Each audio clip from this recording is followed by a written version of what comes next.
Halo teman-teman, balik lagi di channel Cerita Saham. Jadi di video kali ini gue mau bahas-bahas saham dari sektor batubara. Nah, kenapa gue pengen bahas dari sektor batubara? Karena beberapa hari terakhir ini saham sektor bara nih harganya ngamuk nih teman-teman. Jadi beberapa emiten dari sektor ini kenaikannya gila-gilaan nih. Nah, salah satunya saham Indi ini. Kenapa gue pilih untuk ngebahas saham Indi ini? Karena dari 1 bulan terakhir saham Indi ini kenaikannya yang paling tinggi dari semua saham batubara yang ada gitu di 1 bulan terakhir. Nah, ini gue insert ya dari RTI-nya ya. Ini dia di top gainers periode 1 bulan terakhir. India ada di urutan kelima nih dari top gainers ya IHSG-nya berdasarkan RTI ya. Jadi secara sektoral saham ini yang kenaikan persentasenya paling tinggi di antara saham-saham emiten batubara lainnya. Jadi gue pengen bahas Indi ini apakah akan terus lanjut naik, apakah trennya akan patah. Mari kita lihat dari ketiga sudut pandang seperti biasa. Gue bahas dari technical, dari money flow-nya atau market maker-nya juga, dan gue bakal lihat juga dari sisi fundamentalnya serta ada berita apa sih ini di saham Indi ini gitu. Oke, kita mulai dari technical. Ini sebelumnya ini coret-coretan gue di saham Indi ini. Gue ngebuat 3 garis resistance dari Indi ini ada di 1540, 1775 dan 2160. Dapatnya dari mana? Tentu dari historical seperti yang di video-video gue sebelumnya udah jelasin. Jadi kalau misalkan kita lihat dari awal 2021 sampai pertengahan September ya. Sampai pertengahan September nih sebenarnya lagi downtrend ya siapa sih Indi ini. Lagi posisinya lagi downtrend. Baru di tanggal 24 September big volume masuk, teman-teman bisa lihat ya di indikator volumenya big volume masuk dan dia breakout dari resistance trendnya gitu. Dan setelah breakout dari resistance trendnya dia ini lanjut naik sampai breakout juga dari static resistance-nya ya, yang udah gue bikin melihat dari historicalnya gitu. Jadi dia udah breakout resistance trend, lanjut naik lagi sampai nge-breakout lagi resistance 1775 nya, dan sekarang masih lanjut naik lagi tentunya dengan big volume ya. Jadi dari technicalnya ini udah diketahui bahwa tren turunnya udah patah, berganti jadi tren naik gitu. Kalau misalkan kita lihat di harga ini ternyata dia ada minor resistance nih yang terbentuk di bulan Desember ya. Ini Desember 2020 gitu. Jadi kalau misalkan kita lihat di sekitar harga segini 1955 ya. Mungkin area 1950 sampai 2000 gitu ya. Mungkin gua bikin area biar lebih kelihatan. Jadi di area sini, nah ini merupakan area minor resistance-nya, di mana area ini terbentuk di Desember 2020. Harga Indi setelah masuk area ini dia lanjut downtrend nih di 2021 nya. Nah, sekarang udah mulai masuk area ini, jadi kondisi technical Indi saat ini ada di area minor resistance-nya, which is secara risk and reward-nya di sini risk-nya sedang tinggi-tingginya, di mana reward-nya juga nggak setinggi di awal dia breakout dari resistance trend-nya gitu. Jadi secara teknikal di sini resikonya udah tinggi, dan bukan berarti resiko tinggi sahamnya udah nggak bisa naik lagi, itu juga belum tentu juga. Jadi tinggal kita hitung-hitungan aja nih risk rewardnya. Jadi kondisinya gitu teman-teman, kondisi harga saham Indi ini sekarang lagi ada di area resistance-nya gitu.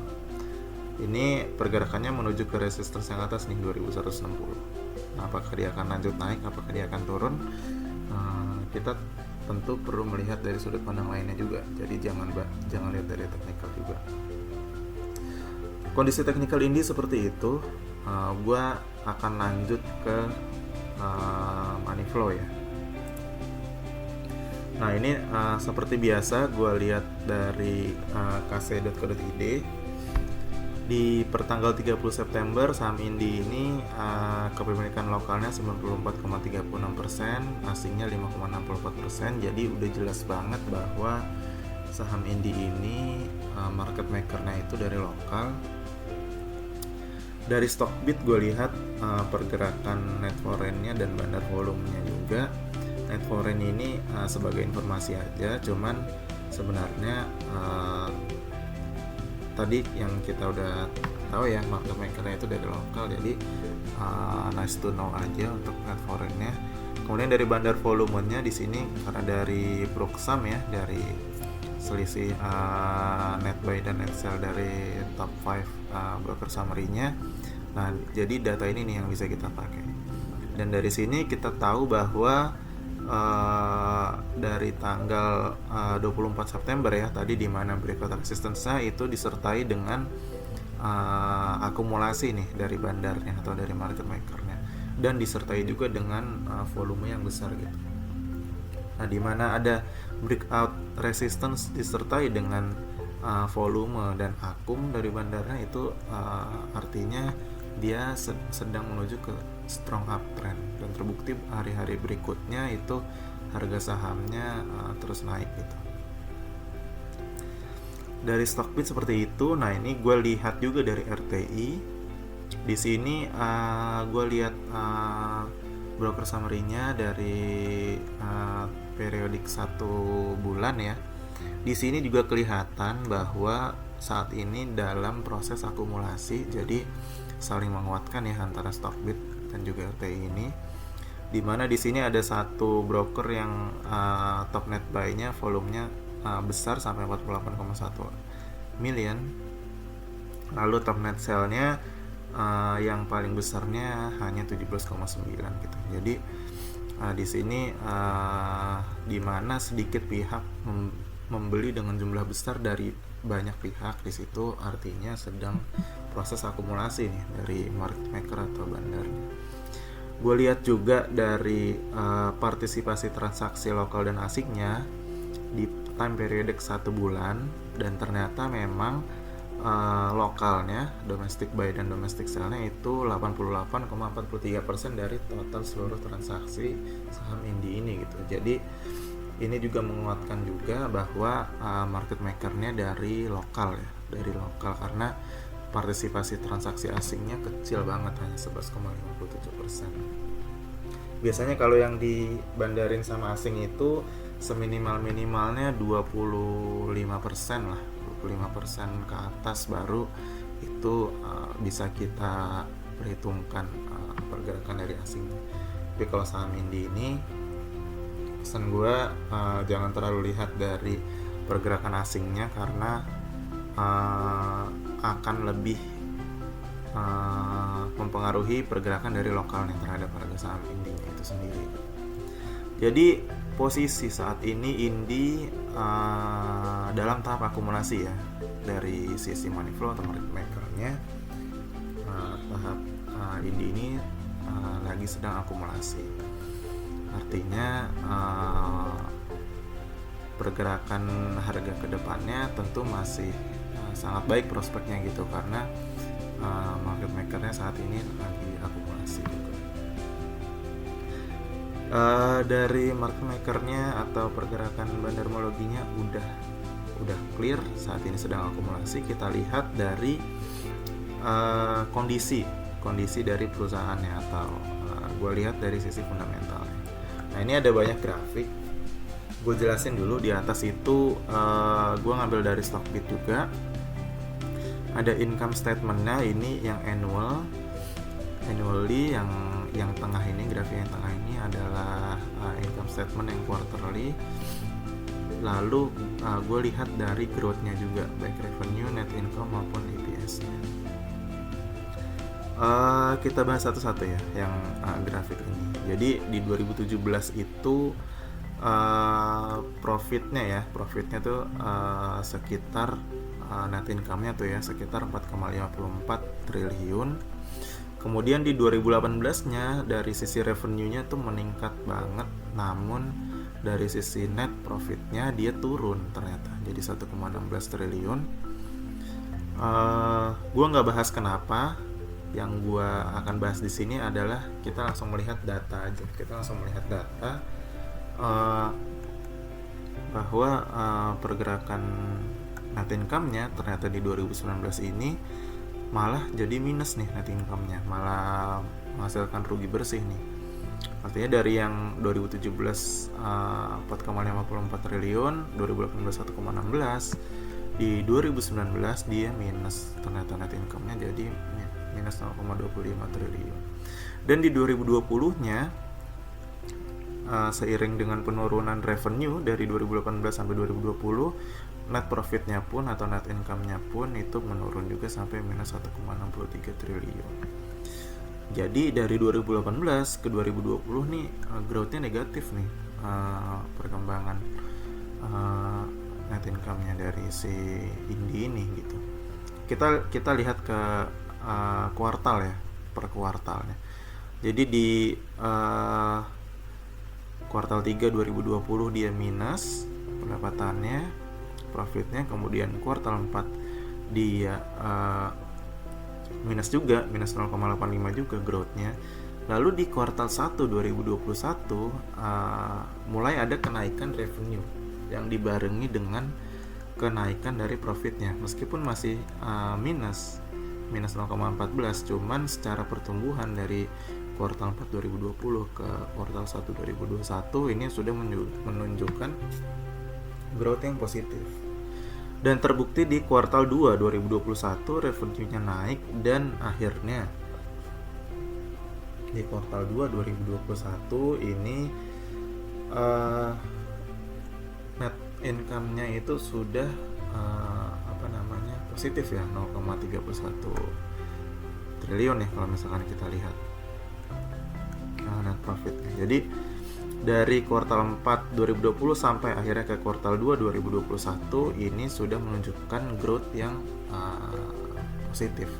Jadi dari yang sebelumnya growth-nya negatif, kita lihat annually negatif, ternyata di 2021 ini nih ada game changer nih, ada turn around story kalau misalnya kita bilangnya ya. Ada situasi yang membalikan keadaan dari yang tadinya labanya negatif menjadi positifnya akhirnya di kuartal 2 2021. Di sini bisa kita lihat juga secara annual masih negatif, namun secara kuartal ini sudah positif baik revenue, net income maupun EPS-nya. Jadi menarik nih untuk kita lihat apakah di tahun 2021 ini nanti Indie akan berbalik jadi menghasilkan net profit ya, setelah 2 tahun sebelumnya 2019-2020 net profitnya negatif. Di 2021 ini jika dilihat dari kondisinya dan dilihat dari pertumbuhan profitnya, kemungkinan akan ditutup positif nih net income-nya dari Indie ini di 2021. Nah, jika berbicara tentang saham batubara, tentu kita harus melihat harga komoditasnya. Nah, di grafik bawah ini gue ngambil dari TradingView. Di sini yang grafik warna orange ini tuh grafik pergerakan harga saham Indie-nya. Kemudian yang grafik warna biru ini pergerakan harga batubaranya atau coal-nya, harga internasionalnya ya, dimana dia rally terus dan ditutup terakhir tuh di 218 sorry. Harganya 218 USD ya untuk si harga batubara internasional Newcastle Coal-nya. Nah, ini teman-teman jangan lihat dia crossing grafik satu sama lain, karena di sini Sun Buye-nya ini tidak saling berkaitan ya. Di yang di kiri ini tuh harga saham Indie, yang di kanannya dalam USD ya. Dia untuk harga saham coal. Jadi jangan dilihat crossing grafiknya. Cuman yang mau gue bahas adalah terkait dengan kenaikan harga sahamnya dan juga kenaikan harga batu baranya gitu. Kalau misalkan kita lihat dari 2021 itu harga sahamnya sampai sekitar bulan April atau Mei ya, dia sideways. Harga batu baranya ya. Harga batu baranya dia sideways sampai bulan April. Lalu di bulan Mei ini mulai nih harga batu baranya itu Newcastle Coal-nya itu dia mulai rally naik ke atas, uptrend sampai akhirnya kemarin ditutup close itu di harga 218 USD. Jadi dari bulan Mei itu harga batu baranya rally nih, naik ke atas. Nah, sedangkan harga saham indinya yaitu ada kenaikan kemarin di penghujung tahun 2020, namun dari awal 2021 sampai kemarin September pertengahan ya, itu harga sahamnya downtrend cenderung sideways ya. Jadi kenaikan harga batu bara yang dimulai Mei kemarin itu tidak dibarengi langsung dengan kenaikan harga sahamnya juga gitu. Efeknya di mana nih kenaikan harga batu bara? Kalau misalkan kita lihat Mei dia udah mulai naik, kita lihat dari income statement-nya ternyata di kuartal 2 ya, Mei itu masuk kuartal 2 ya, itu ternyata revenue-nya dan net profit-nya mulai meningkat gitu. Nah, gue penasaran nih tentang kuartal 3 nih, dimana di Juli, Agustus, September ini Newcastle Coal-nya nih harganya naik gila-gilaan dan tentunya akan memberikan efek langsung ke income dari indinya nih. Jadi kuartal 3-nya gue penasaran dia akan menghasilkan profit berapa gitu. Jadi dari harga komoditasnya ini memberikan pengaruh langsung kepada revenue dari indi, namun tidak langsung kepada pergerakan harga sahamnya gitu. Pergerakan harga sahamnya tidak serta-merta langsung mengikuti harga batu baranya, di mana kemarin terjadi kenaikan dari bulan Mei, tapi harga sahamnya dari bulan Mei itu tetap downtrend cenderung sideways sih. Nah, tapi ketika kita lihat kondisi saat ini di mana harga batu baranya terus naik, maka gue optimis net profit dari Indi ini untuk tahun 2021 akan ditutup positif. Jadi berbalik keadaan dari yang sebelumnya 2019 dan 2020 ini negatif net income-nya. Nah, di 2021 ini gua optimis akan positif nih. Jadi ada turnaround story ternyata dari Indi ini gitu. Menarik ya, menarik. Nah, jika kita lihat kenaikan harga batu baranya, ini gua bahas juga. Gue ngambil dari stocksetup.kontan.co.id. Jadi di sini artikelnya menjelaskan beberapa faktor pendorong batu baranya, dan memang jika kita lihat dari supply demand aja sebenarnya renewable energy itu belum bisa memenuhi demand dari kebutuhan listrik dari seluruh pihak yang membutuhkan ya. Artinya masih dibutuhkan banget batu bara nih sebagai sumber pembangkit listrik yang yang bisa gue bilang yang paling murah ya dibandingkan dengan renewable energy atau gas alam gitu ya sebagai pembangkit listrik. Jadi kenaikan harga batu bara ini supply and demand aja. Apalagi ini udah menjelang musim dingin, di mana negara-negara yang khususnya mengalami musim dingin itu tentu permintaan batu baranya meningkat juga gitu. Jadi di satu sisi supply-nya dibatasi gitu ya, di sisi lainnya demand-nya terus meningkat itu yang menyebabkan harga saham batu baranya meningkat. Jadi sampai akhir tahun menurut gua harga batu bara itu masih akan ada di atas level 200 USD gitu ya, karena demand-nya meningkat. Oke, kita balik lagi ke grafik Indi ya. Jadi Kemarin itu sharing gue, tanggal 24 September itu gue melihat saham ini breakout, namun seperti biasa gue selalu menunggu konfirmasi lainnya. Jadi di 28 September waktu gue lihat ternyata harganya langsung lompat plus 19,34%.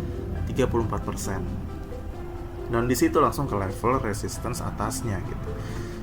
Di saat naik ke level resistance atasnya, kemarin itu gua tanggal 29 September gua beli saat